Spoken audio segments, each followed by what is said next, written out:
What's going on, everybody? Hoping you're having a great day. Here building this new RS7 Ultra.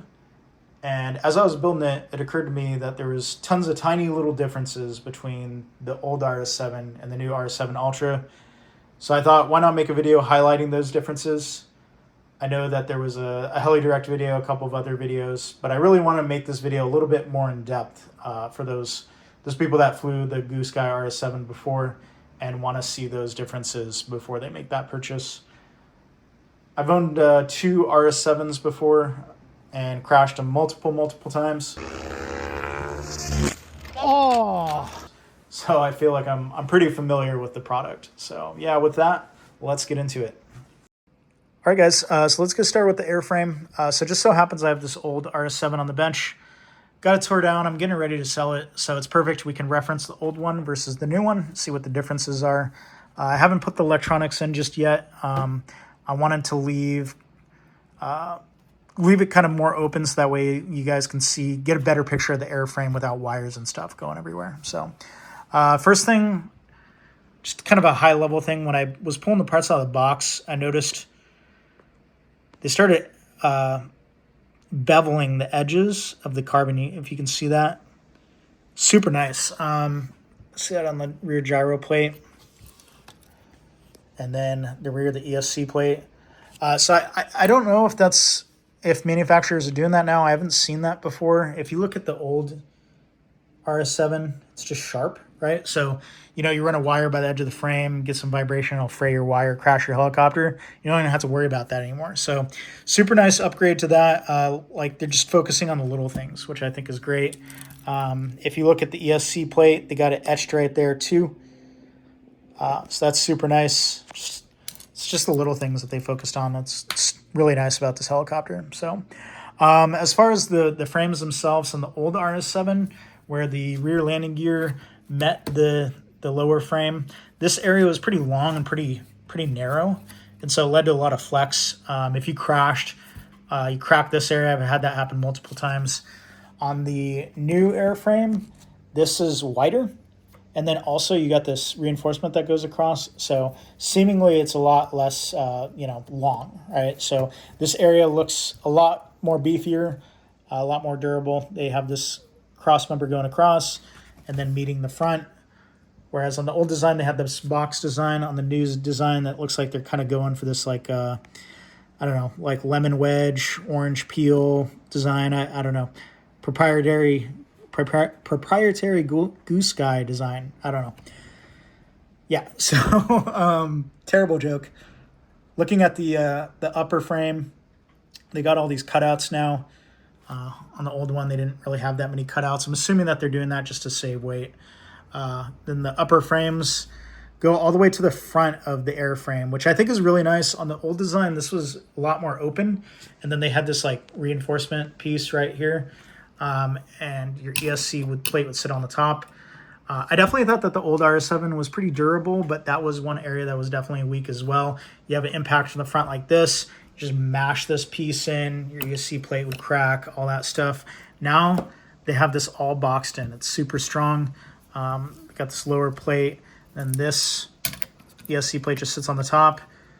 Super nice, boxed in, looks really strong. So another thing about the plates, I'm going to try to get through describing this because it's kind of hard to describe without showing you it broken down, but they put bigger holes than the screws in the carbon, and then they have little inserts that come out of the bearing blocks in certain strategic places where they need strength, and the inserts go into the carbon, and then you kind of use the screw just to like hold the piece together.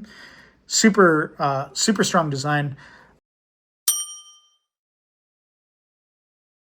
Yeah, pretty cool design on that. Definitely trying to make it stiffer and stronger. One thing I really do like about the new design, a lot of upgrades, but then some parts staying the same. Apart from the insert that I was just talking about, the upper and lower bearing blocks are still the same. You can see that. So, yeah, that was a great design that they had, and I really like how they just kept that. They didn't need to improve upon it, so did a good job on that.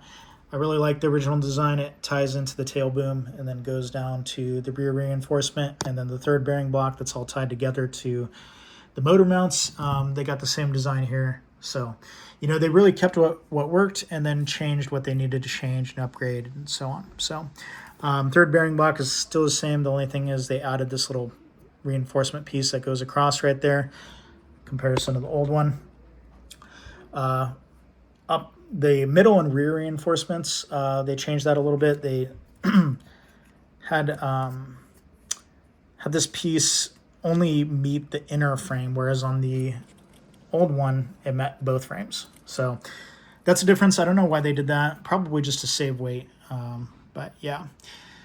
So that's kind of the high level part of the frames itself. Getting into some upgrades that you've probably seen, they got this new gyro dampening system where they have this white little damper going to the upper gyro plate. I'll be honest, I don't know how well this is going to work. First of all, I was kind of squeezing the damper when I got it out of the bag, and it seemed like it was pretty stiff. Like it had no give to it. So who knows how well that's going to dampen that plate.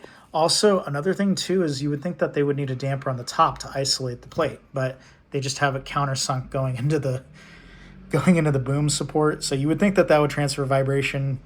I don't know. I'm not an engineer, but yeah, I'm sure they did that for a reason. Somebody much smarter than me came up with the design. So yeah. Another thing too is they made the insert. This little rubber insert that goes into the boom support versus the old one where it was just kind of metal. So they did that to isolate vibrations off the tail. However, they don't have it for the front. So I don't know. Like I said, they're making attempts to isolate vibrations. Who knows how well that's going to work. Also, another thing too is when you look at the servo, the rear tail servo, it's kind of wrapped around on the old design. On the new design, they kind of have it hanging off the back, and that's because they're definitely trying to make this design a little bit more compact. I think they're just trying to get the CG more tight in comparison to the old design. So I think those are awesome upgrades on that part. Let's see. Also, the belt guides, it only attaches on the frame on one side here on the left side, and that's because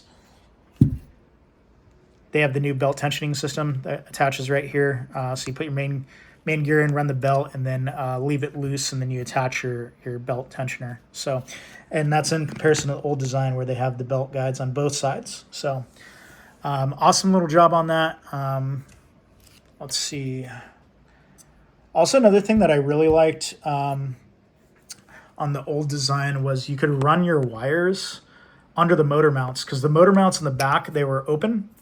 So you could run the wires under the motor mounts, and then if you needed to service your motor, you could take out the motor mounts and not have to remove the wires. And then that also means you could run the wires under here. Whereas, like, I just built a Spectre recently, and it's definitely a lot tighter, and you can't run the wires under the motor mounts because it's closed off in the back. So on the Spectre, you have like wires running out the sides. You got your motor wires coming out here. This definitely makes it a lot more nicer looking. So it looks like they kept that design right here. We'll see what that looks like when we get the finished product going. But yeah, another upgrade that I really like about the new design is the battery rail system. If you can see, they made the battery rail just one piece versus the old design, it's two pieces. You can see that right there. And so that was kind of annoying. Sometimes you'd go to put your battery tray in and get caught on the corner of that where the insert met the rail. Now you don't even have to worry about that anymore. They got it one piece. Also, the new battery latch is square. I never had an issue with the battery ejecting, so I don't know, but it's a nice upgrade nonetheless. One thing that I wish they would have upgraded is the depth of the battery rail. I measured it with a micrometer. It's the same between the old one and the new one. And that is one area that I wish, I don't know if they have like engineering limitations or something, just design limitations, but that's just one area that I wish they would have improved on. If you had an RS7 that you crashed or you had a hard auto, you probably know the frames flex. Part of your battery tray comes out of the rail, part of it stays in, and now it's like wedged in. It destroys the rail, and also then you have to take off your lower frame to get the battery tray out of the rail, and it also destroys the battery tray. So it'd have been nice to see that depth a little, or seeing that battery rail a little bit more deep. I was at the Heli rodeo, and I tried doing this inverted auto, and I lost head speed in the flip, and slammed it right on the skids. Luckily, I didn't crash, but it was enough to flex the frames, and the battery tray came out of the rail. We had to like hammer it out, just completely destroyed the battery tray. So yeah, that would have been definitely a nicer upgrade, but yeah, you can't win them all. Definitely did a great design just upgrading the battery tray just to one piece. Maybe in the future, hopefully they'll upgrade the depth of that battery tray. So yeah, let's see. I'm trying to think of any other updates. Yeah, I think that's about it. So yeah, I really like the new airframe. I think they did a lot of upgrades to this helicopter, but I think also one last thing, the canopy posts. They made this design where it just kind of slides right in and then hooks up on the ball with the quick connect, versus the old design where you either had the post or the quick connect back there, and then you had this little nub you have to wrap your canopy around. It's kind of annoying. Now you don't even have to worry about that anymore. You just slide your canopy right in, quick connect goes right there. Super nice design. So yeah, like I was saying, I think they did a lot of upgrades to this kit, but I think the airframe got the most upgrades, and I really like the design. It's a great design. So yeah, let's move on to the head and the main gear. All right, so looking at the head and the gears, see there's some differences, but there's also some similarities as well. Big difference in the main gear. You can see the old gear is kind of beefier design inside, whereas it's more cut out, but it's a larger diameter. It's much larger, if you can see. So yeah, I think they're going for the bigger diameter to give a little bit more strength to the gear. Also, I noticed that the the gear ratio is a little bit different. I think it's a little bit steeper of a ratio. They have definitely more teeth on the new main gear. Also, just kind of looking at the gear itself, the gear kind of reminds me, it's hard to see, but it's kind of reminds me of more what you'd see with like a Tron gear, where it's kind of like this like short little nubby design in the gear versus the traditional RS7 design had kind of more teeth, whereas these look like a little bit more like nubs like you'd see on like the Tron gears. So that's one big difference in the gears. The one way is still the same, and yeah. As far as the head itself, I'll be honest, I haven't really seen much difference. Just putting it together, the difference between the old head and the new head, they look pretty much the same, I think.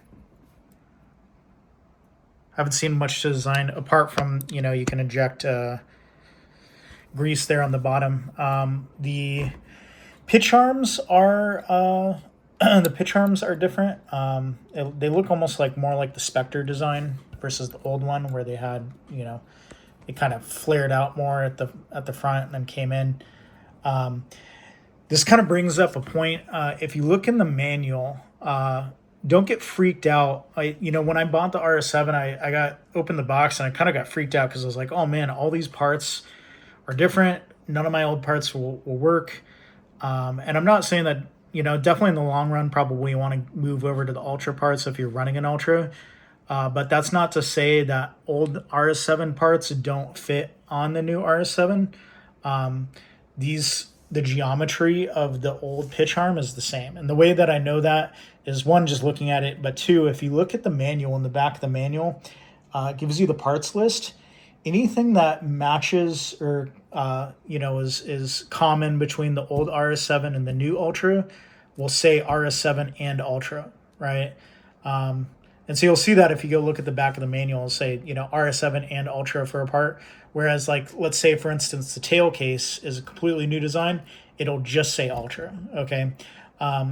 So, yeah, this has been newly redesigned, but the old pitch arm will fit on the new one, and they're backwards compatible, so to speak. So, or I guess forwards compatible. But the washout arms look the same. And then also, I saw in like a couple of other videos, people were saying that the swash plate looks bigger. To me, the swash plate looks exactly the same. The difference that I can see is that the upgrades for the old RS7 that were upgrades before are now kind of stock. So now it has the stock 1-to-1. On the new one, you don't have to purchase the 1-to-1. So that's a new upgrade. But yeah, people were saying that the swash plate looks bigger. To me, it looks exactly the same. I don't know. I don't really see a difference. So as far as I can tell, if the new upper swash plate is the same and the pitch arms are the same, then the geometry should be the same. And I know people are saying that the new RS7 flies better. I don't know if that was because they were running the non-1-to-1. Also, I think there's something to talk about with the gear ratio on the tail. They sped up the tail, so maybe there's less cross coupling or whatever. I don't really know. But to be honest, the geometry looks the same. So I haven't really seen too much of upgrades on the head apart from the pitch arm and the grease. Mainly, it's just the main gear. So, all right, we'll move on to the tail. Okay, so looking at the tail, looks like the diameter and length are about the same. Measured it, the diameter, it's the same diameter. I don't know. I guess it's like the black design kind of makes it look a little bit more sleek to me. When I first got out of the package, I was like, did they make it a smaller diameter? But it is, in fact, the same. I did measure it. So, yeah. As far as the mounting is concerned, because I did have this thought, I was like, oh, could I put the new tail on the old RS7? And yeah, I don't really know. Mounting looks about the same. You'd have a problem with the belt, and I'll show you why. I don't know if maybe you could upgrade the belt on the old RS7, just put like the main gear in. But if you look at the belt here and here, actually, I got a better way to show you this. If you look at the belts here, the other side, you can definitely see that the belt is a little bit wider on the RS7, which is the one on the bottom. And that's because this one's an 8mm and the RS7 Ultra is a 7mm. But yeah, super nice belt on this. It's kind of hard to show you guys, but yeah, it just looks so much nicer. I know that the old RS7s had a kind of like a little bit of a problem with the belt slipping. You know, I was running my belt a little bit looser, and sometimes when I would do like right rudder puros or whatever, it felt like it would like slip a little bit. So I cranked it down and that fixed it. So hopefully, you know, with the belt tensioner and that new 8mm belt, we'll get a little bit more grip on that, and we'll get a little bit more tail authority too. So let's see with the tail case. With the old RS7, tail case was a little bit wider, kind of offset. With the new one, smaller, more compact, and center. It also just like looks beefier too, doesn't it? I don't know. But yeah, it's a little bit centered, or it's more centered, sorry. Yeah. As far as the shaft is, everybody's talking about the shaft where it's a shorter shaft design. And you can compare that to the RS7, the original RS7. If you look at that travel, it's much longer travel. So yeah, the shaft is definitely shorter on the new Ultra. I didn't put the O-ring in just because you can kind of wiggle the shaft around in the set screw. So I just pushed it in as far as I could and set the set screw. And that way at the the limit, these ball links wouldn't push in and get trapped. So I felt like that was good enough. Like I didn't need the O-ring. I'll just set it with the endpoints. But yeah, definitely a shorter shaft on here. And you know what, to be honest, it reminds me a lot of the the Tron. You know, we saw that with the main gear, where the main gear design definitely looks like it's close to the Tron. And yeah, this short shaft like this, it reminds me of like a Nitron 90 or like a Dynamic. And to be honest, I don't know what it was about Tron. Like, they had these short shafts on the tail, yet it flew so good. So hopefully they figured it out. They got some like magic sauce with that. And I don't know. Excited to see how it flies. I'm hoping that they did well on that. As far as the the tail itself, it's got 2 dampers in here versus 1. And those are O-rings, by the way. Not sure if they'll have other ones, but yeah, 2 O-rings versus 1 O-ring on the original. So yeah, as far as that's concerned, those are the big differences. I am super excited to see how this thing flies. You know, I messaged Frankly so many times on our old RS7 because I don't. If you looked at the manual when the old RS7 first came out, the gear ratio is 4.76 to 1 on the tail, and they had like an upgrade 5 to 1 as like an option that they were supposed to come out with, and they never came out with. And I messaged Frankly so many times. I was like, hey man, when are they going to come out with this? Because for right rudder pilots, you know, it would have been awesome to get a little bit more tail authority. And yeah, I guess that was just never in the cards. But with the new Ultra, stock 5 to 1 versus 4.76. So that's awesome. I'm super excited to see the way that this thing flies. Let me get it together, and I'll show you guys the final product.